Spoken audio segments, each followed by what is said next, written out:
Bank reconciliation. आज जो topic चालू करायचा आपल्याला पुढचा तो कोणता चालू करायचा आहे? Bank reconciliation. त्याचे क्वेश्चन्स लास्ट लेक्चर मध्ये आपण इंट्रोडक्शन पाहिलेलं आहे त्याचं. आता जे पाहिजेत आपल्याला त्याचे काय पाहिजेत? क्वेश्चन्स पाहिजेत. ओके, शॉर्ट मध्ये आपण याला यूज करताना नेम बँक रिको अशा या पद्धतीने आपण त्याला प्रोनाउन्स करतो. ओके, तर बँक रिकन्सिलेशनला आपण सॉल्व्ह करत असताना त्याचे क्वेश्चन्स आधी समजून घेता आले पाहिजेत. आपल्याला कोणता बॅलन्स दिलेला आहे आणि त्याला कोणता बॅलन्स मध्ये आपल्याला सॉल्व्ह करायचे हे आधी समजलं पाहिजे तुम्हाला. ओके, मग त्याचे जे इव्हेंट्स आहेत ते वेगवेगळे इव्हेंट्स असतात त्याच्यामध्ये, की जर या प्रकारची घटना घडली तर काय करताल तुम्ही, किंवा हे झाल्यानंतर काय करताल.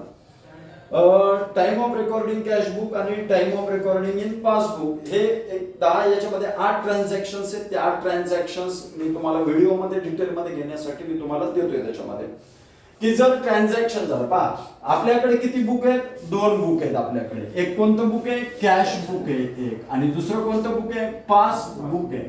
पासबुक लॉवर मध्ये काय येऊ शकतं? बँकेकडून स्टेटमेंट येऊ शकतं. आपल्याला काय येऊ शकतं? त्यांच्याकडून स्टेटमेंट येणार आपल्याला. कॅशबुकची कॉपी कोण मेंटेन करतंय? कस्टमर. ओके, आणि पासबुक कोण मेंटेन करतंय? बँक. ओके, म्हणून तर कस्टमरला टाइम टू टाइम हे काय करावं लागतं? अपडेट करून घ्यावं लागतं. कॅशबुक मध्ये किती बॅलन्स असणार? 2 असू शकतात. एक कोणता असेल? पॉझिटिव्ह. एक कोणता असणार? पॉझिटिव्ह, आणि दुसरा कोणता असणार? निगेटिव्ह. पासबुक मध्ये किती असणार? एक निगेटिव्ह आणि दुसरा पॉझिटिव्ह असणार. आता कॅशबुक मधला पॉझिटिव्ह बॅलन्स म्हणजे कोणता? डेबिट. आणि निगेटिव्ह बॅलन्स म्हणजे कोणता? क्रेडिट. आणि बँक मधला पॉझिटिव्ह बॅलन्स म्हणजे कोणता? निगेटिव्ह बॅलन्स म्हणजे कोणता? डेबिट. आणि पॉझिटिव्ह बॅलन्स म्हणजे कोणता? क्रेडिट. कारण इथं पॉइंट ऑफ व्ह्यू कोणाचा आहे? कस्टमरचा आहे. तर इथे कोणाचा आहे? बँकेचा पॉइंट ऑफ व्ह्यू आहे याच्यामध्ये. मग आता याला समजून घेत असताना कॅशबुक आणि पासबुक या दोघांमध्ये आपल्याला ट्रान्झॅक्शन्स पाहिजेत. जर हे ट्रान्झॅक्शन असतील आणि यापैकी जर एक बॅलन्स दिला असेल तर आपण त्याच्यामध्ये काय करणार. मग या पद्धतीने आपल्याला याचा एक चार्ट पाहायचा आहे. याचा चार्ट पाहत असताना याच्यातले जे एक्झाम्पल्स दिलेले आहेत आपल्याला, ते एक्झाम्पल्स आणि त्याचे चार्ट मध्ये आपण समजून घेऊया. तसं चार्ट बघायला गेला तर खूप मोठ्या प्रमाणात त्याचा चार्ट तयार होऊन जाईल. ओके, तर याच्यामध्ये transactions, time of recording in cashbook and time of recording in passbook हे समजलं पाहिजे पहिल्यांदा. तर याच्यामध्ये पहिला आयटम आपण पाहतो, याच्यामध्ये ट्रान्झॅक्शन्स घेऊया. Time of recording in cashbook, आणि इथं पाहणार आहोत time of recording in passbook. म्हणजे हा टाइम समजून आला की मग याचे एक्झाम्पल्स हे इथंच ठेवायचं आहे कंटेंट आपल्याला. आपण त्याचे एक्झाम्पल्स पाहून घेऊ लगेच. ओके, पहिलं याच्यामधलं ट्रान्झॅक्शन आहे payment done. Okay, bye the account holder. आता अकाउंट होल्डरनी पेमेंट डन केलं थ्रू चेक. म्हणजे याला काय म्हणू शकतो? Issue of check. ओके, याला काय म्हणणार? Issue of cheque. जर कस्टमरनी चेक इश्यू केला कोणत्याही एका व्यक्तीला तर ते ट्रान्झॅक्शन कधी रेकॉर्ड होणार? मग इथं आहे बँक. पुन्हा एकदा मी तुम्हाला याच्या मार्फतच दाखवतो. इथं आहे आपला कस्टमर. ओके, आता या कस्टमरनी चेक इश्यू केला एका सप्लायरला, तो ज्याच्याकडून मटेरियल घेतो याला चेक दिला. तर यांच्याकडे टाइम ऑफ रेकॉर्डिंग कधी? मग इथं आहे बँक कधी रेकॉर्ड करणार, कस्टमर कधी रेकॉर्ड करणार, या पद्धतीने आपण याच्यामध्ये पाहणार आहोत. आता बँक रेकॉर्ड कधी करणार ट्रान्झॅक्शन, तर आणि कस्टमर कधी करणार. तर पहिल्यांदा बघूयात कस्टमर रेकॉर्ड कधी करणार. चेक इश्यू केले कस्टमर रेकॉर्ड करणार transactions. Okay, at the time of issuing of cheque, ज्या टायमिंगला चेक इश्यू केला त्या टायमिंगलाच कस्टमर त्याची एंट्री पास करणार त्याच्यामध्ये. म्हणजे याच्यात थोडक्यात झालं काय, तर चेक इश्यू करताना त्यांनी एंट्री पास केली. मग चेक इश्यू झाला. चेक इश्यू झाल्यानंतर एंट्री काय केली? समजा ए हा पर्सन आहे, debit the receiver, A is the receiver, आणि काय दिलंय त्यांनी? चेकने पेमेंट केले. म्हणून तिथं काय एंट्री करणार? To bank account. म्हणजे बँकेला लगेच क्रेडिट केलं. क्रेडिट केलं म्हणजे बॅलन्स काय होणार होता? त्याच्यामधून मायनस होणार. डेबिट केलं तर त्याच्यामध्ये बॅलन्स काय झाला असता? प्लस केला असता. म्हणजे as account debit to bank account लगेच इन्स्टंट कमी केलं त्याने. म्हणजे ज्या टायमिंगला इथं कस्टमरचं पाहतोय रेकॉर्डिंग ऑफ कॅशबुक मध्ये कोण रेकॉर्ड करतं, कस्टमर, आणि इथं पासबुक मध्ये कोण रेकॉर्ड करतं, bank. At the time of issuing of the cheque. Okay, at the time of issuing cheque issue करण्याच्याच टायमिंगला इथे एंट्री पास करणार. बँक केव्हा एंट्री पास करणार, हा कस्टमर ज्या वेळेस चेक घेऊन, ओके, बिअरर असेल तर बिअरर चेक घेऊन तो आपल्या ब्रँच मध्ये जाईल. कोणता चेक असेल तर बिअरर चेक असेल तर तो कुठे जाणार, बँकेत जाणार आणि बँकेतून कॅश विथड्रॉ करणार आपल्या. जर तो चेक क्रॉस्ड असेल किंवा अकाउंट पेएबल असेल, पहा चेक वरती ज्या वेळेस या प्रकारे दोन रेषा ओढल्या जातात किंवा रेषा नसतील ओढल्या तर इथं अकाउंट पेई अशा प्रकारचं नाव असेल आणि खालून एक रेष आणि वरून एक रेष अशी असेल तर हा झाला क्रॉस्ड चेक. याला कोणता चेक म्हणणार तुम्ही, क्रॉस्ड चेक.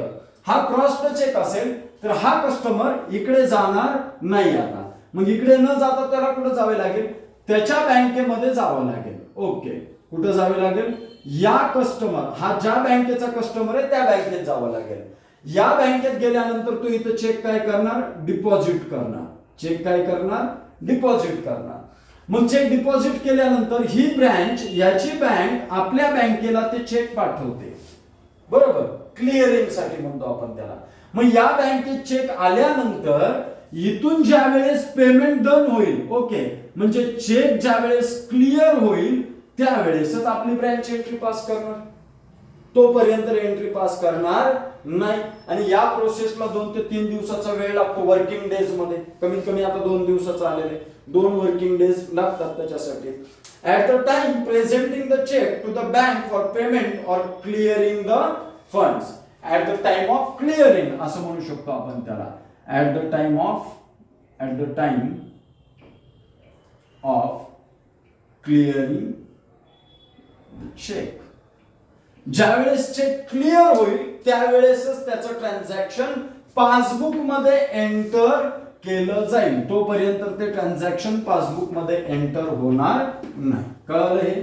आता याच्यामध्ये काय करायचं, कशासाठी करायचं पहा. बँक रिकन्सिलिएशन करण्यासाठी 2 अकाउंट मध्ये डिफरन्स येणार आहे आणि त्या 2 अकाउंटचा डिफरन्स आपल्याला फाइंड आउट करायचा आहे. म्हणून आपण त्याच्यासाठी जो डिफरन्स फाइंड आउट करण्यासाठी जो स्टेटमेंट काढतो आपण त्याला आपण काय म्हणतो, बँक रिकन्सिलिएशन स्टेटमेंट म्हणणार. मग या बँक रिकन्सिलिएशन स्टेटमेंट बनवण्यासाठी म्हणजे जो डिफरन्स येतोय बॅलन्सेस मध्ये याचे मेन तर 2च कारण आहेत. एक आहे टाइम डिफरन्स, टाइम मुळे येतो, आणि दुसरा आहे एरर्स मुळे. ह्या 2 गोष्टींमुळेच बँकेच्या बॅलन्स म्हणजे पासबुकच्या बॅलन्स मध्ये आणि कॅशबुकच्या बॅलन्स मध्ये डिफरन्स येणार आहे. दुसरं कारण काय, रिसिव्हिंग चेक केला असेल, received by the account holder through a cheque. Okay, cheque received. दुसरं कारण चेक रिसिव्ड. आता याच्यामध्ये काय होणार तर पुन्हा तेच एक्झाम्पल घेऊयात. Customer bank, okay, customer bank. आता एखाद्याकडून आपल्याला चेक आला, चेक आल्या आल्या आपण एंट्री पास केली. समजा बी ने चेक दिला, इथं बँक आहे, ओके, किंवा सी ने चेक दिला, आपल्याला डी ने दिला चेक. समजा आपल्याला चेक आल्या आल्या आपण एंट्री काय केली, bank account debit. Bank account debit to credit the giver, D is the giver, to D's account. आणि तो चेक आपल्या जवळच आहे, पण आपल्याला ज्यावेळेस चेक रिसिव्ह झाला त्यावेळेसच आपण एंट्री पास केली. म्हणजे इथे एंट्री कधी रेकॉर्ड करणार, at the time of receiving cheque. At the time of receiving cheque. Okay, cheque ज्यावेळेस रिसिव्ह झाला त्यावेळेसच आपण याच्यामध्ये एंट्री पास केली. आता बँक कधी एंट्री करणार, ज्यावेळेस आपण या चेकला इथं डिपॉझिट करणार आणि हा चेक आपली बँक या कस्टमरकडे पेमेंटच्या, या कस्टमरच्या बँकेकडे पेमेंटसाठी प्रेझेंट करेल. त्यावेळेसच तो चेक काय होईल, म्हणजे इथं क्लिअर ज्या वेळेस होईल त्यावेळेसच बँकेत तो बॅलन्स जमा होणार. आता आपण इथं बँकेला काय केले, डेबिट केले. डेबिट केले म्हणजे काय केलं, याच्यामध्ये प्लस केलं. डेबिट केलं म्हणजे काय केलं आपण, त्याच्यामध्ये प्लस केले. अजून बँकेकडे एंट्री झालेली असेल का या टाइम आपण ज्या टायमिंगला एंट्री केली त्या टायमिंगला बँकेत एंट्री झाली का नाही. बँकेत 3-4 दिवसानंतर 4-5 दिवसानंतर एंट्री पास होईल ज्यावेळेस चेक काय होईल क्लिअर होईल. काय होईल क्लिअर होईल त्याच्यामध्ये. Okay. At the time of collection of amount from account of the issuing party. Okay. At the time of collection of amount. At the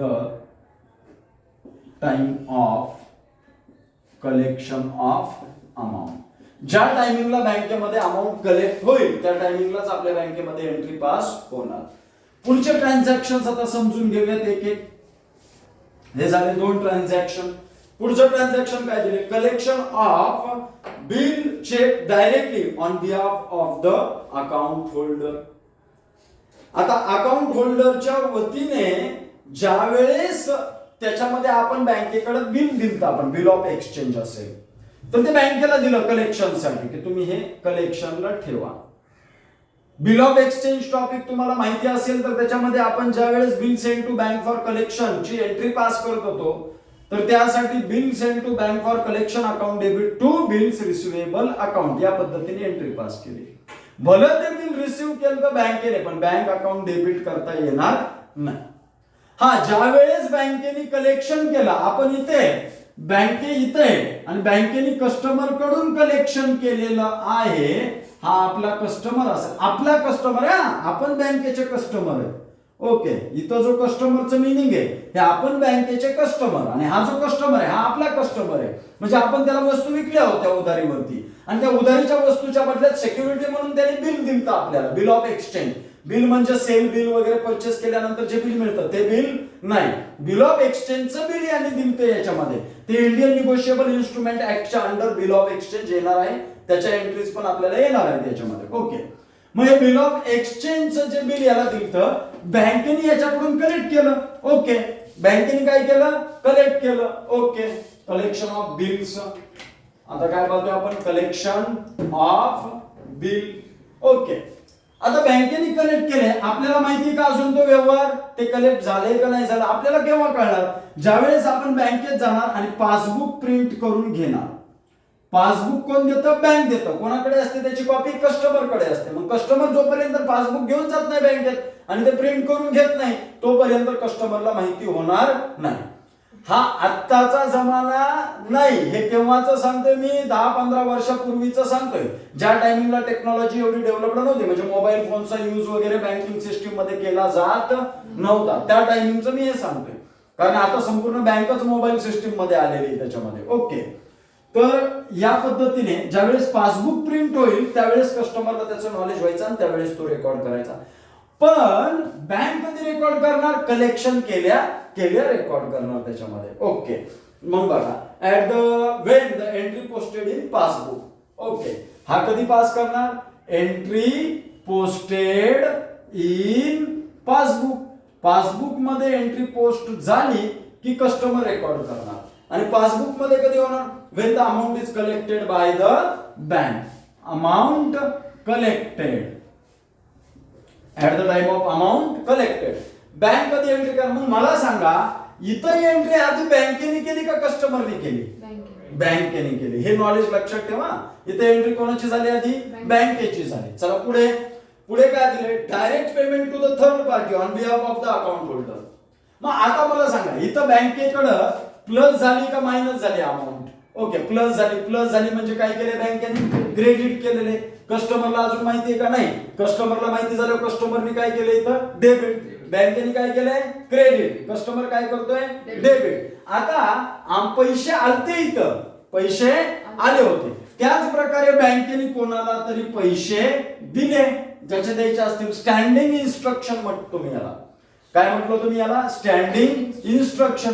मग पैसे जात आहेत का येत आहेत जात आहेत. ओके. मग पैसे जाणार आहेत. आता कस्टमर आधी रेकॉर्ड करणार का बँक आधी रेकॉर्ड करणार बँक आधी रेकॉर्ड करणार. ज्या टायमिंगला पेमेंट केलं त्या टायमिंगला बँक याला रेकॉर्ड करणार आणि या ठिकाणी कोण रेकॉर्ड करणार कस्टमर कधी रेकॉर्ड करणार पासबुक प्रिंट केल्यानंतर म्हणजे entry posted in. Okay. Payment direct payment done by bank on behalf on behalf of customer. म्हणजे स्टँडिंग इन्स्ट्रक्शन समजा याच्यामध्ये. कोणतं इन्स्ट्रक्शन? स्टँडिंग. आता याच्यामध्ये जसं याच्यात किती ट्रान्झॅक्शन येऊ शकतात? तर कस्टमर कडून बिल रिकव्हर केलं, डिव्हिडंड घेतला एखाद्या कंपनीकडून, इंटरेस्ट कलेक्ट केलं, रेंट कलेक्ट केलं, म्हणजे थोडक्यात हे सगळे पैसे आलेलेच आहेत. डायरेक्ट पेमेंट बँकेत आलेले असतील तर बँक कधी करणार? पेमेंट आल्या आल्या रेकॉर्ड करणार. कस्टमर कधी करणार? पासबुकची कॉपी घेतल्यानंतर रेकॉर्ड करणार त्याच्यामध्ये. म्हणजे याच्यामध्ये एवढे. याच्यामध्ये इलेक्ट्रिसिटी बिल दिलं असेल, डायरेक्ट पेमेंट केले असतील, वेगवेगळे ट्रान्झॅक्शन याच्यामध्ये आपण रेकॉर्ड करणार. म्हणजे 4 पार्ट मध्येच आपलं संपूर्ण पार्ट कव्हर होऊन जाईल याच्यामध्ये. मग बँकेने पेमेंट केल्या at the payment, okay, at the time of payment, at the time of payment. Payment केलं की रेकॉर्ड होणार. ओके. आणि entry made in, entry posted in passbook. Passbook मध्ये एंट्री पोस्ट झाली की याच्यामध्ये आपण रेकॉर्ड करणार. म्हणजे एवढे डिफरन्स येण्याचे चार्जेस आहे, चान्सेस आहे. ऍट द पेमेंट केले, बँक प्लस करणार का मायनस करणार? मायनस करणार. मायनस करणार म्हणजे बँक काय करणार? डेबिट. मग आपल्याला मायनस करायचं असेल तर आपल्याला काय करावं लागेल? क्रेडिट करावं लागेल. समजतंय ना काय करायचं याच्यामध्ये? कलेक्ट केला असेल तर बँक क्रेडिट करणार आणि आपण डेबिट करणार. आणि पेमेंट केला असेल तर बँक डेबिट करणार आणि आपण क्रेडिट करणार. समजतंय? Plus minus, minus plus. Okay, या पद्धतीने. पुढचा टाइप दिलाय पहा. Dishonour of cheque bill receivable when the entry posted in passbook come into notice when the cheque is dishonour. Cheque dishonour झाला की बँक त्याच्यामध्ये अमाउंट एंट्री करणार नाही. म्हणजे आलेले पैसे परत गेले असं दाखवलं जाईल त्याच्यामध्ये. Okay.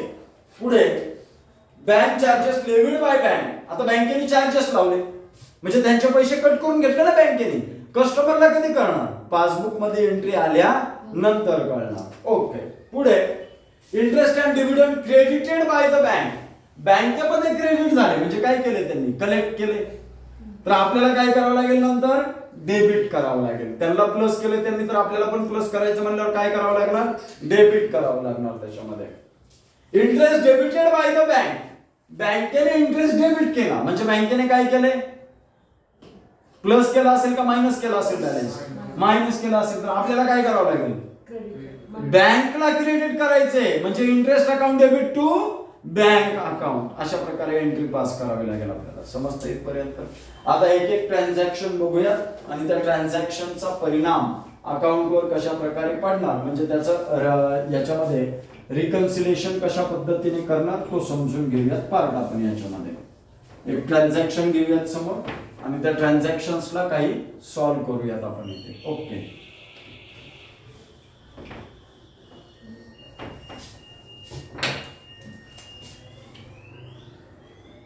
Cash book, positive, negative. Passbook, negative, positive. Debit, credit, credit, sorry, debit, credit.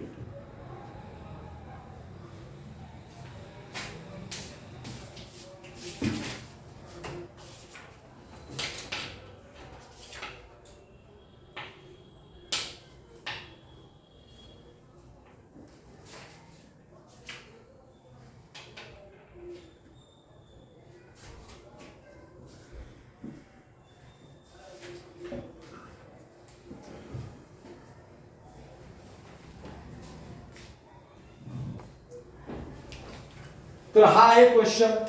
From the following particulars prepare bank reconciliation statement for Jindal offset limited. Okay. आता याच्यामध्ये पहिला इन्फॉर्मेशन दिलेली बॅलन्स ऍज पर कॅश बुक ₹2,40,000. कॅश बुक नुसार balance दिलेला आहे आपल्याला. मग आपल्याला कोणाचा बॅलन्स काढायचा आहे? पासबुक नुसार. इथं बघा कोणाचा बॅलन्स दिलाय, ज्याचा दिला नाही त्याचा काढायचा आहे. ही झाली कन्सेप्ट क्लिअर. आता इथं कोणता बॅलन्स कोणाचा दिलाय हे बघितलं आपण. कोणाचा दिलाय? कॅशबुकचा का पासबुकचा? कॅशबुकचा दिलाय. कॅशबुक मध्ये किती बॅलन्स असणार? 2. पहिला कोणता? डेबिट. आता इथं डेबिट दिलाय का क्रेडिट दिलाय? काहीच सांगितलं नाही म्हणजे पॉझिटिव्ह बॅलन्स आहे. म्हणजे कोणता? डेबिट बॅलन्स आहे. हा कोणता बॅलन्स आहे? डेबिट बॅलन्स आहे. ओके, मग त्याच्यानंतर बघूया पासबुकला क्रेडिट येईल का डेबिट. आताच कन्फर्म नाही आपण पासबुक मध्ये हाच बॅलन्स येईल म्हणून. ओके, दुसरं काय सांगितलंय, बॅलन्स ऍज पर कॅश बुक आणि डेबिट बॅलन्स. कॅश बुकचा कोणता बॅलन्स आहे, डेबिट, म्हणजे कोणता, पॉझिटिव्ह बॅलन्स. दुसरं, check issued but not presented in the bank. मला सांगा, चेक इश्यू केला पण अजून प्रेझेंट झालेला नाही बँकेमध्ये, मग आपण कॅश मधून प्लस केला असेल का मायनस केला असेल, मायनस केला. आपण दिल्यास चेक लगेच आपण म्हणलं ना पैसे कटले बँकेतून एवढे. मग आता मला सांगा, बँकेतून तेवढं पेमेंट कटलंय का, नाही. आपल्याला बॅलन्स कोणाचा काढायचा आहे, पासबुकचा. कोणाचा काढायचा आहे, पासबुकचा. मला सांगा, ही 1,36,000 अमाऊंट कॅश बुक मधून प्लस झाली असेल का मायनस झाली असेल, मायनस. आपल्याला कोणाचा काढायचा आहे, पासबुक. पासबुक मधून मायनस झाली का अजून नाही. मग परत याच्यामध्ये काय करावे लागेल आपल्याला, प्लस.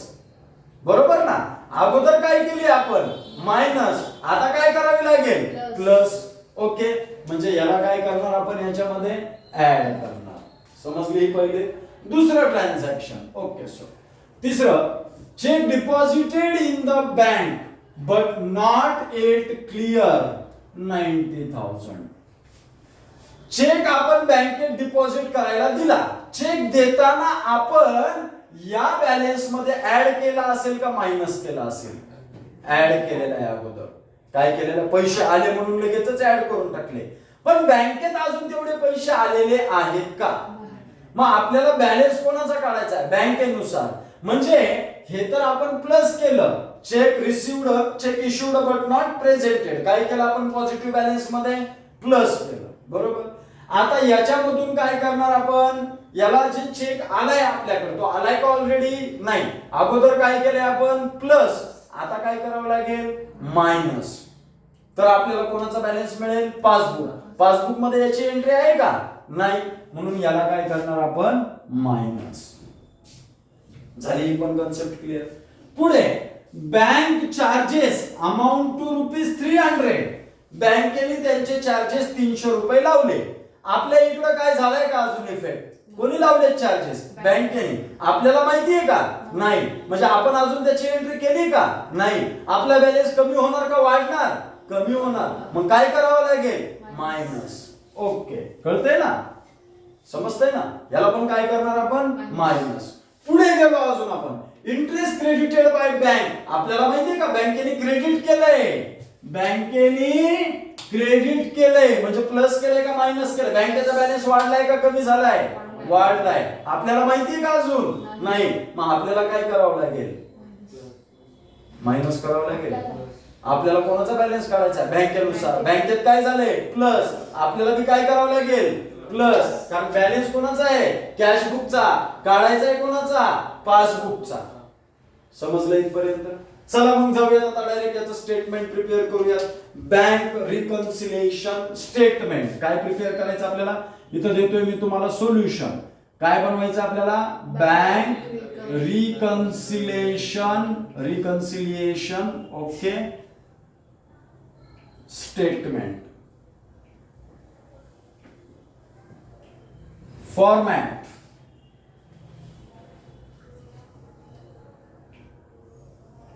एका स्पेसिफिक डेटलाच आपण प्रिपेअर करत असतो.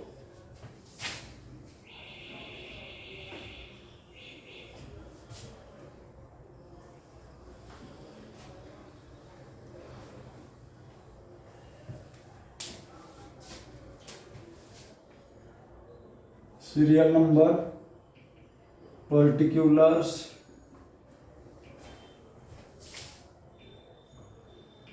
Amount rupees. ओके, हा याचा फॉर्मॅट आहे. बॅलन्स, सगळ्यात पहिल्यांदा काय दिले आपल्याला, बॅलन्स ऍज पर कॅश बुक. बॅलन्स ऍज पर कॅश बुक.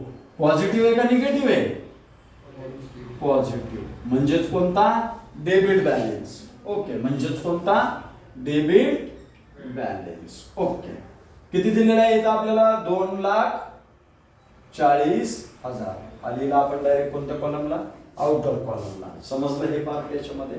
दुसरं आता याच्यामधले हे क्वेश्चन्स आपण याला काय करणार आहे, ऍड करणार आहे. याला पण काय करायचंय, ऍड करायचंय. ऍडचे आयटम आधी घेऊया. ओके, सेकंड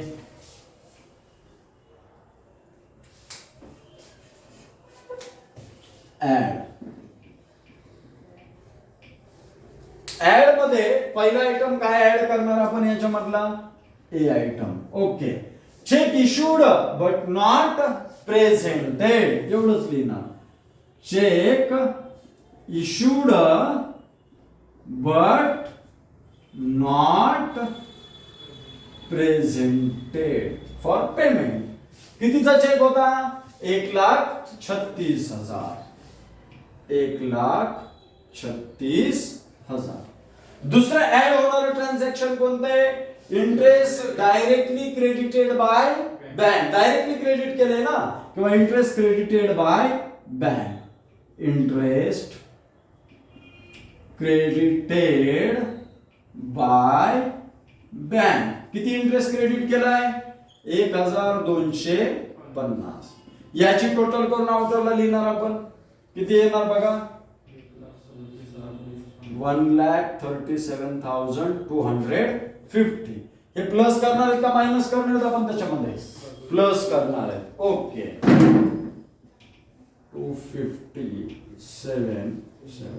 3,77,250 एवढा. आता तिसरा जो आयटम असेल आपला, तिसरा आयटम काय करणार आहे आपण, याच्यातून लेस करणार आहे. काय करणार आहे याच्यामधून, लेस. ओके, मग आता जे आयटम्स येतील ते डिडक्ट किंवा लेसचे आयटम्स असतील याच्यामधून. मग लेस होणारा पहिला आयटम कोणता आहे, cheque deposited but not clear. Cheque deposited but not clear. मग याच्यातला A, cheque deposited but not clear. Objective question विचारताना याच्यावरती खूप छान प्रकारे विचारले जाते की प्लस करणार का मायनस करणार याच्यामधून, ते सांगा म्हणते. Cheque deposited but not clear कितीचा चेक होता, 90,000. दुसरा काय, interest bank charges amount to ₹300. Bank charges किती, ₹300. याचे टोटल करून कुठे लिहिणार आपण, आउटरला. 90,300. मग याच्यातून वजा करणार आपण. मग याच्यातून वजा केलं, 250 मधून 300 गेले म्हणजे इथं 5 0, 12 मधून 3 गेले, 9 राहिले, आजचे दिले 7 मधून 1 गेले, 6 राहिले. ओके, 7 मधून 17 मधून 9 गेले, 8 राहिले, 2,86,950. एवढा बॅलन्स कोणाचा असेल, पासबुकचा असेल. पॉझिटिव्ह का निगेटिव्ह, पॉझिटिव्ह. हे जर जास्त आलं असतं तर इथं साइन कोणतं आलं असतं, मायनसचं आलं असतं ना, तर इथं निगेटिव्ह बॅलन्स झाला असता. इथं कोणता बॅलन्स झाला असता, निगेटिव्ह. मग हा जो बॅलन्स आपण शेवटला काढला, हा बॅलन्स काय आला, balance as per passbook. Credit balance. कोणता बॅलन्स आहे हा बँकेनुसार, क्रेडिट बॅलन्स. मग आता मला सांगा, जर आपल्याला हा बॅलन्स दिला असता तर इथं जे मायनस झालेत त्याला काय केलं असतं, प्लस. आणि जे प्लस झालेत त्याला काय केलं असतं, मायनस. कारण मला सांगा, 2,86,950 हा कोणाचा बॅलन्स, बँकेचा. मग त्याच्यामध्ये मला सांगा, चेक इश्यू केलाय आपण, तिथून प्लस केला असेल का मायनस केलंय, मायनस. तर याच्यातून पण काय करावं लागलं असतं, मायनस. पण इथं काय केलंय, प्लस. म्हणजे आपण कोणाकडून कोणाकडे चाललोय हे पहिल्यांदा आपल्या डोक्यात पाहिजे. किती बॅलन्स देऊ शकतात, 4 देऊ शकतात. 4 पैकी 1 देणार. एक तर कॅशबुकचा पॉझिटिव्ह, पासबुकचा कॅशबुकचा निगेटिव्ह. म्हणजे याच्यासाठी जे करताल ते याच्यासाठी करताल, आणि याच्यासाठी जे करताल तेच याच्यासाठी करताल. मग आता मला सांगा, हा पासबुकचा कोणता बॅलन्स दिलेला आहे, क्रेडिट बॅलन्स आलेला आहे. तर आपल्याला कॅशबुकचा बॅलन्स काढायला सांगितला, तर आपण याला काय केलं, याच्यामध्ये प्लस मायनस. याला पण काय केलं मायनस आणि याला काय करणार प्लस. तेच याचं केलं असतं आपण याच्यामध्ये. जर इथं हा बॅलन्स दिला असता तर हे मायनस केले असते आणि हे काय केले असते प्लस केले असते. ते त्या प्रॉब्लेम मध्ये तुम्हाला समजून येतील. हे मेन पहिली कन्सेप्ट समजणं तुम्हाला इथं महत्वाचं आहे. पहिल्यांदा काय विचार करता, जो बॅलन्स काढायचा आहे तिथं काय झालंय त्याच्यानुसार इथं करायचंय. तिथून हे मायनस झालं का नाही, म्हणून आपण काय केलं प्लस केलं. तिथून मायनस झाले का नाही, ओके. इथून मायनस झाले, तिथून झाले का नाही, म्हणून हे आपण काय केलं याच्यामधून मायनस केलं. चेक आले आपण आधी काय केलं त्याला प्लस केलं, तिकडे झाले का प्लस अजून नाही, याच्यातून काय करणार आपण मायनस करणार. समजतंय ना काय सांगतो तुम्हाला, एवढाच परिणाम आहे याच्यामध्ये. फक्त ही कन्सेप्ट समजून घ्या, याच्यात पुट करा काय झालं असेल आणि काय करायचंय. किती विचार करता काय झालं असेल आणि काय करायचं. तर त्यांनी 5वा आयटम दिल का पहा त्याच्यामध्ये 6वा item, the balance as per passbook is rupees 2,86,950. आला का बरोबर. त्या पद्धतीनेच तुमचा बॅलन्स सुद्धा निघून जाणार त्याच्यामध्ये. ओके. नंतर तो सगळं क्वेश्चन 2-3 क्वेश्चन झाल्यानंतर मग आपण चार्ट पाहूया त्याचा.